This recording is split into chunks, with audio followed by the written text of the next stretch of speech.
Britania është rronditur thellë pas zbulimit se një mjek i shërbimit kombëtar shëndetësor akuzohet për abuzim seksual ndaj 38 pacientëve në spitalet të West Midlands dhe Staffordshire. Gjatë periudhës 2017-2021, identiteti i tij është bërë tashmë i ditur dhe fotot e tij janë publikuar gjerësisht. Ndaj Nathaniel Spencer është ngritur një dosje e rëndë akuzash që përfshin sulm seksual, përdhunim dhe abuzim ndaj të miturve. Spencer, 38 vjeç, pritet të dalë para gjykatës më 20 janar 2026 për t'u përgjigjur akuzave.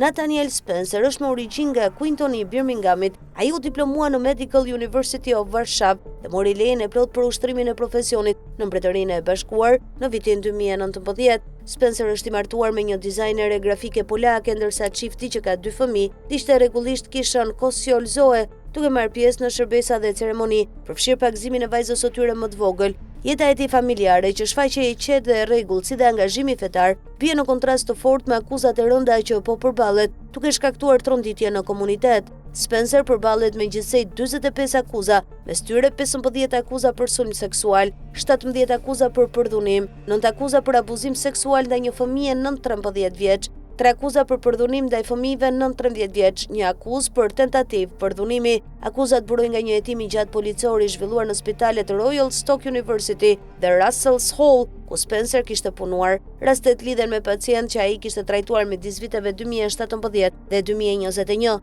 Të dy spitalet e përfshira kanë hapur linja të posaçme komunikimi për ish pacientët që mund të jenë të shqetësuar për kujdesin që kanë marrë. Administratat theksuan se siguria dhe mirëqenia e pacientëve mbeten prioritet absolut. Dr. Paul Hudson, drejtor operativ i shërbimeve mjekësore në Dudley Groups Foundation Trust, deklaroi: "E kujtojmë se shumë pacient, punonjës dhe antar të komunitetit janë shqetësuar. Ne po bashkëpunojmë plotësisht me policinë dhe jemi të përkushtuar të mbështesim viktimat." Spencer pritet të dalë në gjykatë më 20 janar të vitit të ardhshëm, i akuzuar për një sër veprash seksuale. Licenca e Spencer u pezulluar përkohësisht nga General Medical Council në tetor, në pritje të vlerësimit të përshtatshmërisë së tij për të ushtruar profesionin. Prokuroria ka konfirmuar se ekziston material i mjaftueshëm provues për të çuar çështjen përpara.